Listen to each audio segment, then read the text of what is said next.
Mais d'ici là, vous aurez votre disque. D'ici là, vous aurez votre disque. C'est pour ça que je donnais cet exemple de Kipeyayo. C'est depuis quelle année? Mais voilà quoi. Donc vous avez seulement la soif. Vous aurez votre disque d'ici là. Et quand le disque va sortir, il y aura je dirais un silence. Il y aura un silence parce qu'il y a tellement de bonnes choses là-dedans. L'exemple de BM, ça a déjà essayé de calmer. Ça a essayé de calmer le moral. Voilà un peu. Ça, c'était juste un calmant. À écouter BM. Et puis, après, vous aurez maintenant le... Ok, donc vous aurez la kir. Hein, la kir complète. Et puis, ça va directement calmer les esprits et aussi enlever tout ce qui est comme doute, tout ce qui est dans tous les aléas. Voilà. Voilà, donc je pense que... parlons quand même de l'écho de BM. BM. Bah, comme moi, ceci, vous pouvez ça. Bah, tout bazo, bah, comme bah, roi. Bazo, bah, comme moi, bah, seigneur. Comme moi, bah, souverain. Bah, comme moi, bah, tout ce qui est kabola idéologie, na bango, bango, bah, pona, yazane roi. Mais côté kuna, ya nino yo, moussouza roi, kota mkili. Aux hommes, on a des poni, baye, bazu, bah, combo, bah, magnifique, bazu, bah, tout. Bisopetoye. Siko monike héritier Watanabe azaka mutane lo mususu. Yes siko nerozwa kombo oyo esengeli penza nde kombo oyo esengeli pona bato basaka musique. Si les gens si les gens chanteurs, si les gens aujourd'hui s'en prennent peut-être nanabino mishka, c'est peut-être aussi par rapport à la conception bino boza nango. Bino boina conception tembe, motona tembe. Siko awa boye sous na leçon mususu. Monsieur le chanteur, Herboza pe na ba leçon moi ming, c'est tout à fait normal que les gens s'en prennent aussi na bino hein. Ba comment tel la bino puisque tant bazo mona que na bino beaucoup ko définir makambutu. Beaucoup mo memelango pe na bobete lango ba sete. Alors, ils seront obligés aussi ba l'année la bino à la loupe alors. Alain. Oui, mutamayi la ça m'amener. Mais c'est quoi le problème mes anini? Au moins on so be mezobeta, ba banelonga ba 2 fois 3 fois. Oyebi ke zambongo amna lo balai. Pour aller au banel. On va finir. On va toi remis poste ça ba BM. Ce si ba tia sunze musume ça ya wata. Pour nini ba découvrir La continuité quand même. Différents goûts. Il y a banini mais ezali hein, to beti ba to kepe na ma musique et puis côté bozela, moni côté batu bozela. Na côté biso ke na bango. Côté wata memba. Na biso confusion totale to tchana kati ya mitu na bino. Et faites comme moi, allez voir Congo Promo tv5.com. Raf Ngendo, Congo Promo Nde. Donc au nom de Jésus-Christ, nous bénissons le Congo Promo. Amen. Congo Promo. En tout cas, bisous de Kinzambete, Mobumu. Avec Raf Ngendo, Congo Promo ne tombera jamais. Malala et parole du maître. Piccolo Congo Promo Nde. Congo Promo dévoité avec le boss Raf Ngendo qui tape. Ouais, Balobi Raf Ngendo. Congo Promo toujours, grande puissance. Come on. Nous bénissons Congo Promo. Mais c'est la chose que ça Raf Ngendo. Congo Promo. Congo Promo qui torcos net in a film. Congo Promo babunda na nango. Babunda na nango. Parce que tout ça na Boston ou en Raf. Congo Promo. Monde entier international. Congo Promo numéro 1 Il est temps, très chers amis téléspectateurs, bonjour ou bonsoir, cela dépend de l'heure à laquelle vous nous suivez. Merci pour la confiance que vous avez accordée à notre site Congo Promo, tv5.com. Merci à mon boss Raf Ngindou depuis Boston pour le soutien qu'il accorde à cette émission. Merci aussi à la réalisation de Gianni Célèbre Image, celui qui réalise cette émission en bonne et due forme, dans de très bonnes conditions bien sûr. Nous penserons aussi à LM22, je lisais ton télé, 6 points d'interrogation. Il y a Freddy Malé, il y a Doudou Kiakou, monté ma maman Dorcas Kiakou. Nous penserons à Negotou, à Poto, à France, à Nabiso, à Ebele. Donc merci à Dishakalambi, merci à Jérès Peugeot, mon ami, merci à Amédée Mackenzie, Joël Moya Dior, monté ma Lauriane Japon, Batoise Ebele, Dishakalambi, monté Magui Foukiandi, Dadi Mavungu, Vungu, les garçons fraises, et Namona Batoise Ebele et Nick Kakuji depuis Québec.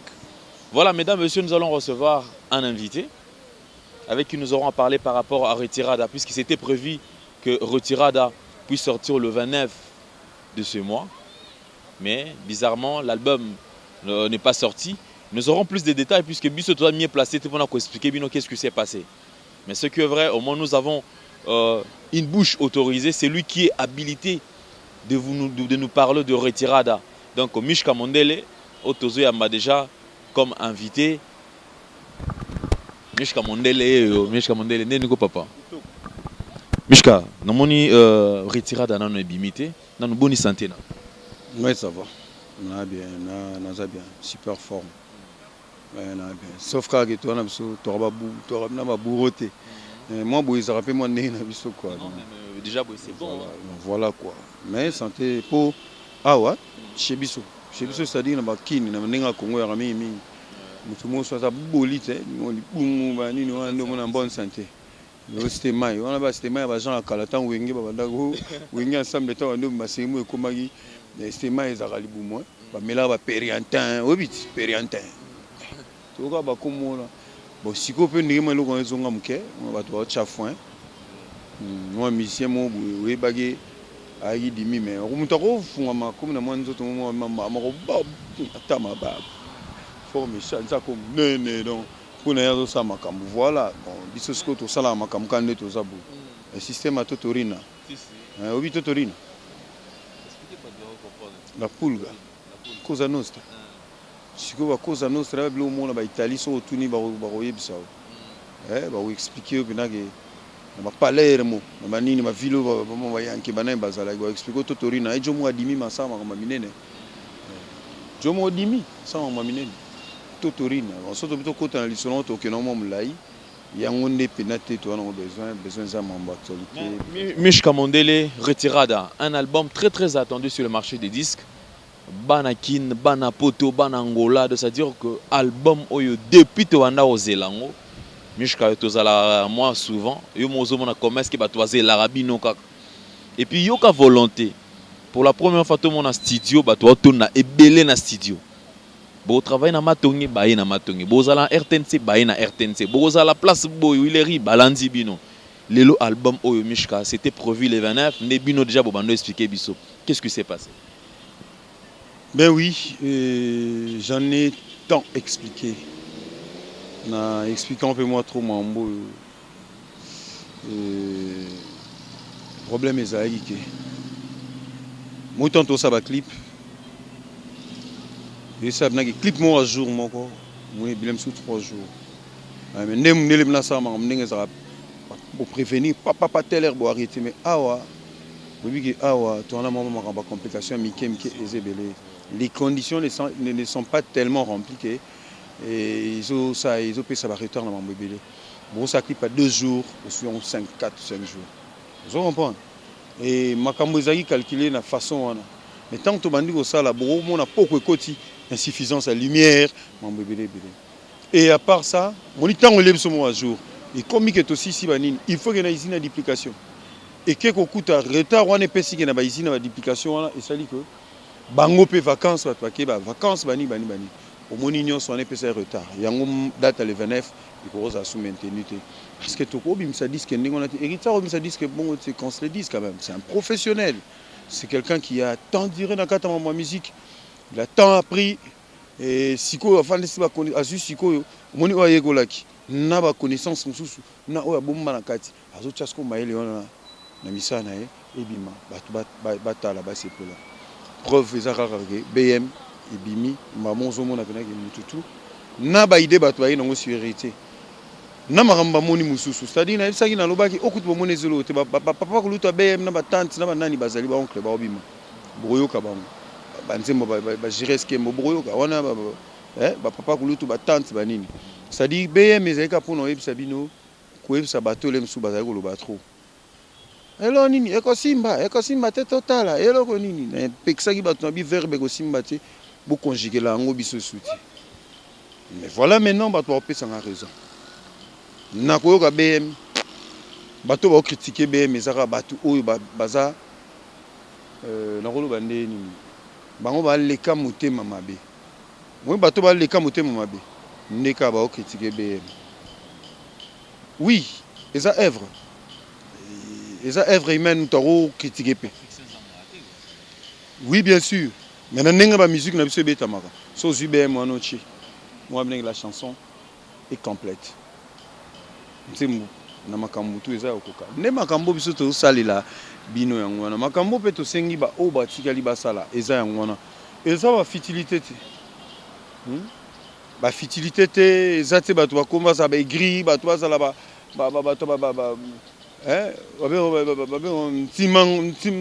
ntimangolo bato mitema kaka wana esimba te ya longa kuna te tolingi tolongwana na stade wana tokende mpe na mwa liboso tochange nanu mpe mentalité ya bato.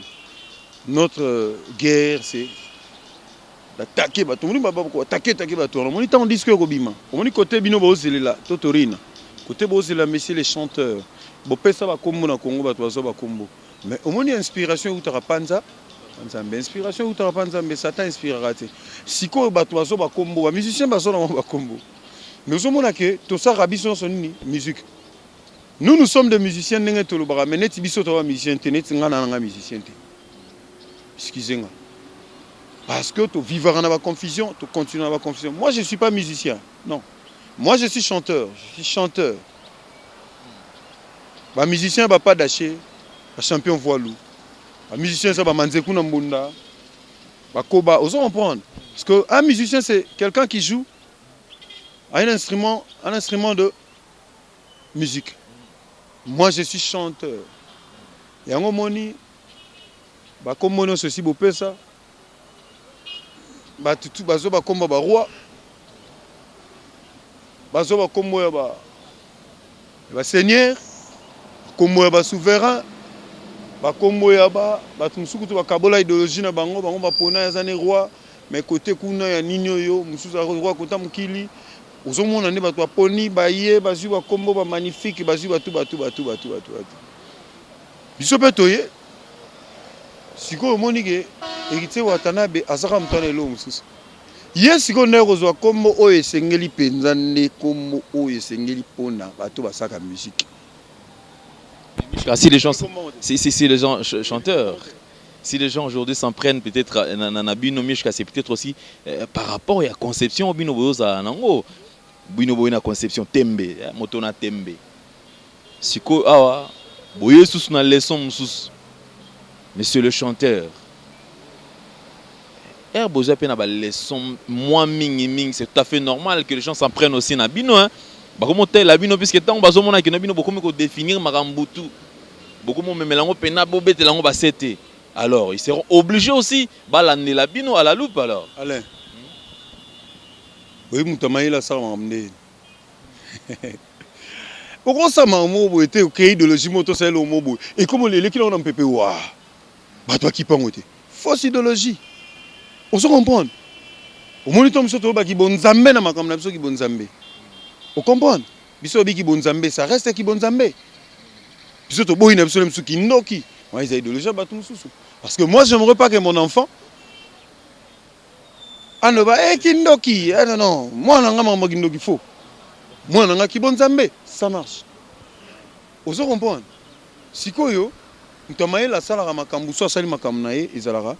Pour attirer batu balanda batu batala batu ayoka et loko ezanga raté batu pe ya critique basa la critique na bango to biso to rosa elo monter les gars inaperçus héritier rosa elo les gars inaperçus wana longoye il faut ça makam ozo kanga ozo simba batu yango tant totali bolobi trop bokabeli batu bango ne nuance bokabeli batu bango ne nini yango to monika ke à la fin to sera musique héritier Tiazawana a sepeli sabatu kanamu et puis tant salina BM et puis kutuna nute okoyoka ba dimension na bandenge toke oyi bato azoka kera mote mezoke Lucas solution no kitenga lilita pene amila on se kumbaka babeli ekuminga bokonote mama emote bokeno tikange pa ya be anasuka bakanga kamvula na kokite ko kanga balarme izibana mata masheri ya kotorsoni masengu Benadete bolingo na pesa falo bomba na motema. Obomi na frigo kure katani bolingo ekubuki. Talatale seksa makaku. Nga bolingo lelis nga mapeka, sobi na mapeka. Komama loketo totikeli banzele. Sikoyo loketo za mingi banzele. Te maintenant oyebi yo po yebi za bon. Bien sûr mais bino façon na bino o bo meme la pe rumba. Obi ke bobi ote to longoli rumba na loketo to memi en to zongi c'est en place. Non ya, na songo na côté na zaki. Na pola bungate. Omoni sikoyo dans le baga osali kamwe za inaperçu. Yango tant totali inspiration ekoti. Ka ekota zumo bo to vanda inspiration ekoti.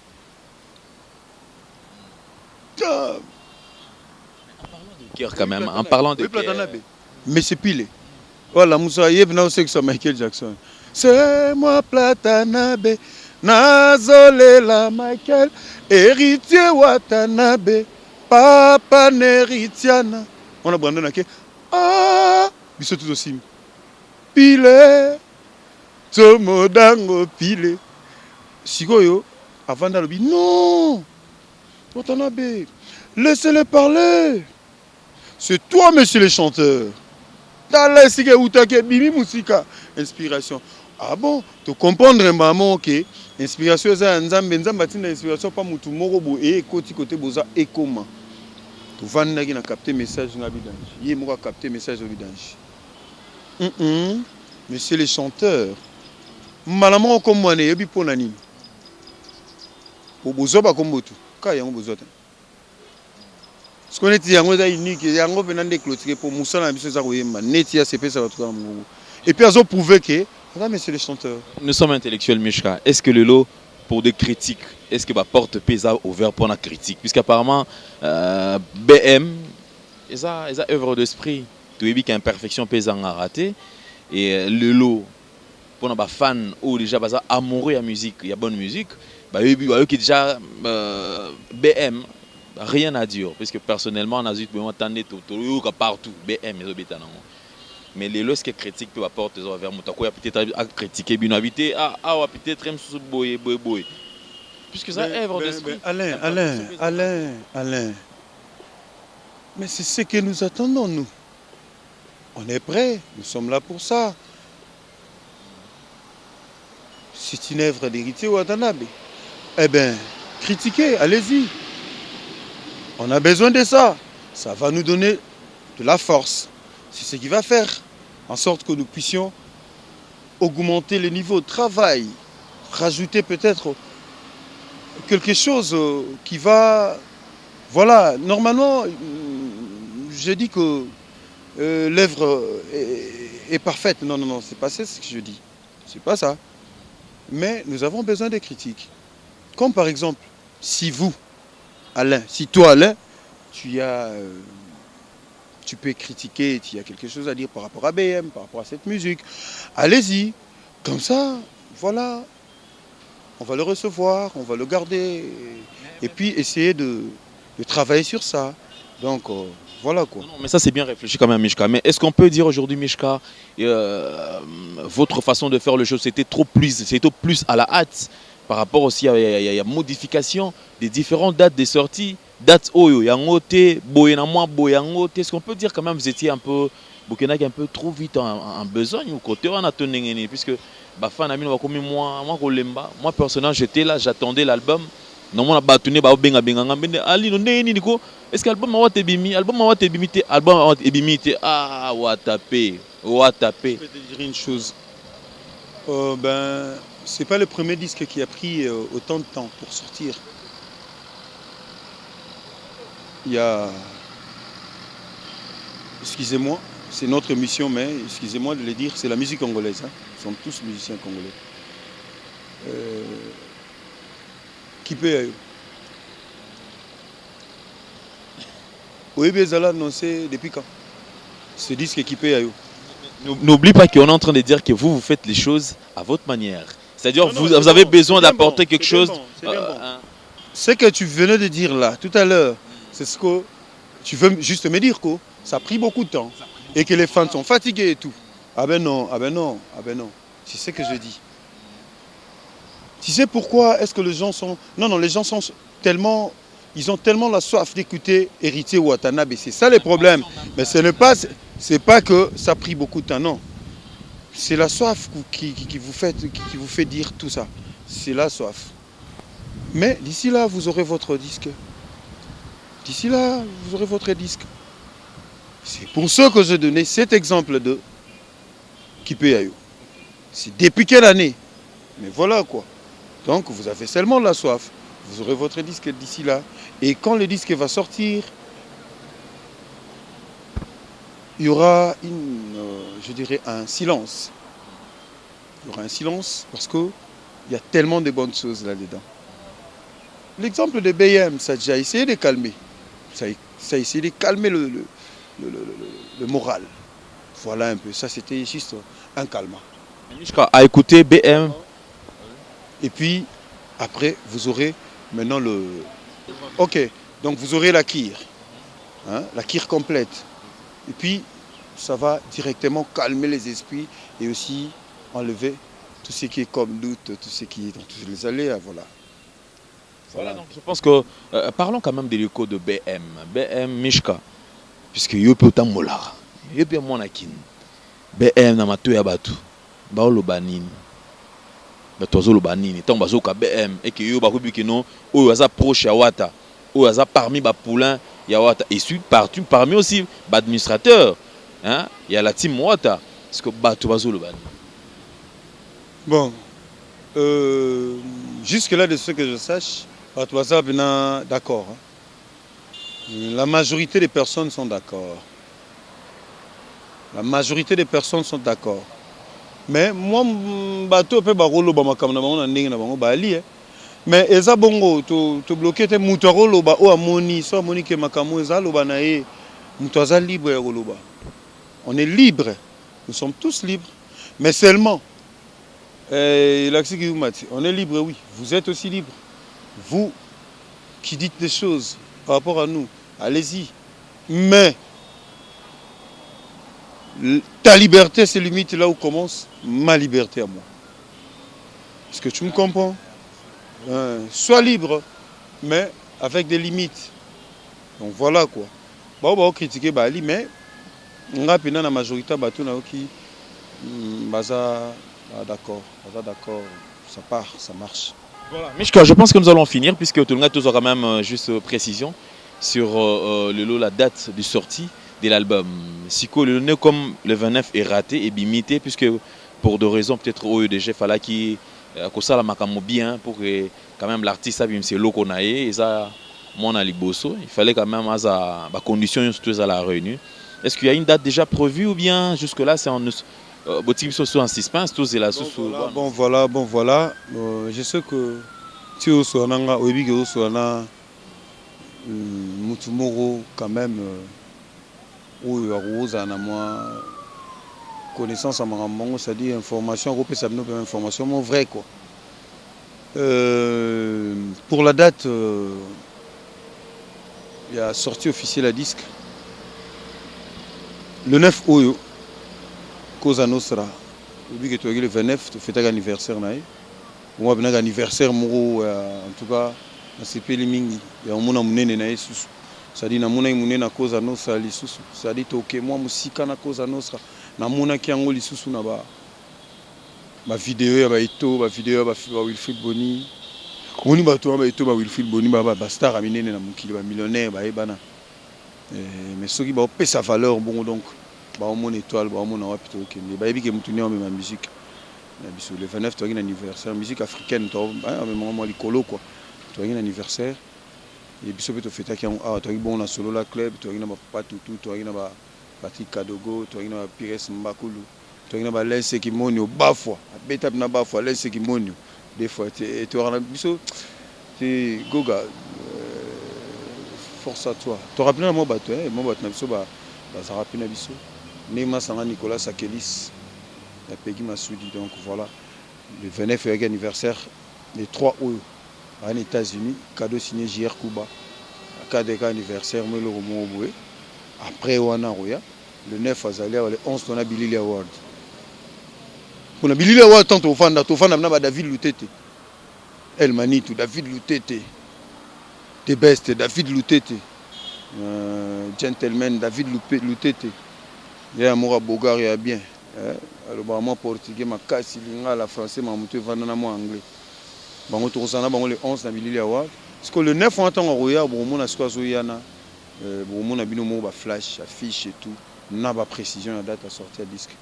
Et tout consommer dans BM, tout consommer dans BM. Il y a BM qui sont battus mon thème. Mais c'est quoi le problème mes années? Au moins on a sorti BM mes obéta. On va on va 2 fois 3 fois. Oye big exemple bon dans le balai. Pour aller au balai. On va finir. On va toi remis na poste ça battre BM. Ce si battre sunze musume ça ka ya wata. Pour aller va découvrir la continuité quand même. Différents goûts.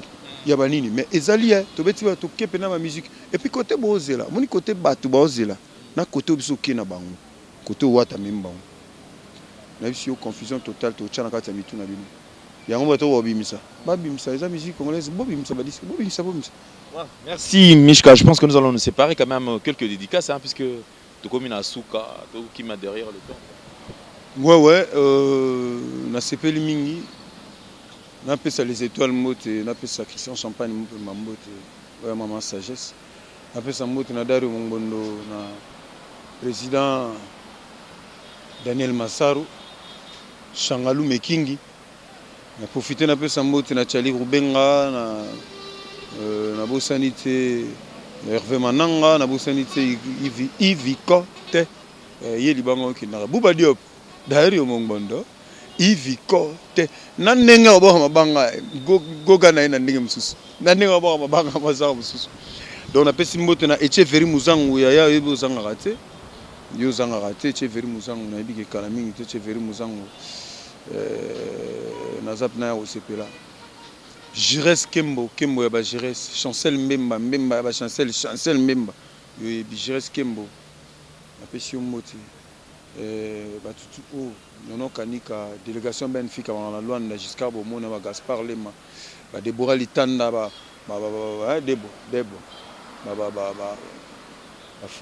les autres vraiment belé côté en Angola Benfica na pesi mote na bino ba Krishna Bokanda les autres Arnaud Mbokanga na pesi mote na Christian Kimbuta Patrick Kimbuta na pesi mote na bossa na maître Zefite ya mère Anto Antouf na bossa na vie na Robert Manzambité toute la Suisse en parle na bossa na raté fait na ngai Gedi Benga 5 ans de silence na bossa na raté famille na nga famille Ngandu et la famille Kitenge maman na ngai mère na nga moi si avait na ngai papa Kitenge maman Stéphanie yara maman ya magnifique Marie Grâce Bénédicte petit nanga tout petit nanga zoya na ebi pesino mbote en tout cas je vous aime beaucoup Niki Kota Gis Bayeye Gigi Ravento mais ce que banga msusu soko zangi au mona bobu mutazi problème ça va pour mais t'es parti Kembo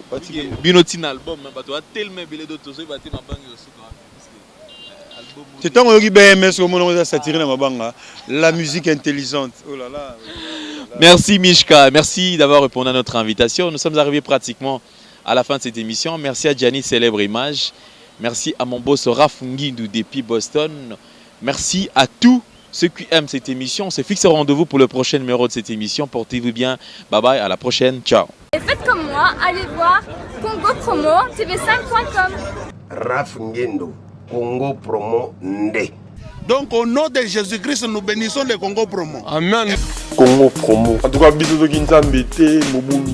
Avec Raph Ngindou, Congo Promo ne tombera jamais. Balala et parole du maître. Piccolo Congo Promo Nde. Ouais, Balobi Raph Ngindou. Congo Promo toujours. Grande puissance. Come on. Nous bénissons Congo Promo. Mais c'est là ce que ça Raph Ngindou. Congo Promo. Congo Promo qui torcos net na film. Congo Promo babundana nango. Babundana nango. Parce que tous na Boston on a Raph. Congo Promo. Monde entier international. Congo Promo numéro 1 site. Congo Promo deux fois avec le boss Raph Ngindou. Une of les jeunes leaders de la Gaïa. Artiste na yo. Congo Promo pour la promotion de toute la culture congolaise qui tape. Vraiment on va s'amuser et les Mbongo. Yawa Omeni et les Mbongo. Congo Promo c'est vous qui payez l'addition et les Mbongo. Donc au nom de Jésus-Christ, nous bénissons le Congo Promo. Amen. Volanda Congo Promo donc si tu es quelqu'un qui site tout, tu es quelqu'un qui site tout Congo Promo donc fin batika au vivre. Tara Congo Promo, to kota partout. Bango ba limiter sur le kota partout. Donc on a mis Congo Promo numéro 1 ba site tout Congo Promo. Ouais. Au Congo Promo avec Congo Promo né au site pendant ma BT pena pour ça site dans le niveau des États-Unis des fois le Congo Promo Tibera fini le number 1 babi 001 dans la state niveau matoso aux États-Unis niveau wa boy faut que les États-Unis to bona biso te auto juger ba ba ba teta ka biso ne pour le Congo et que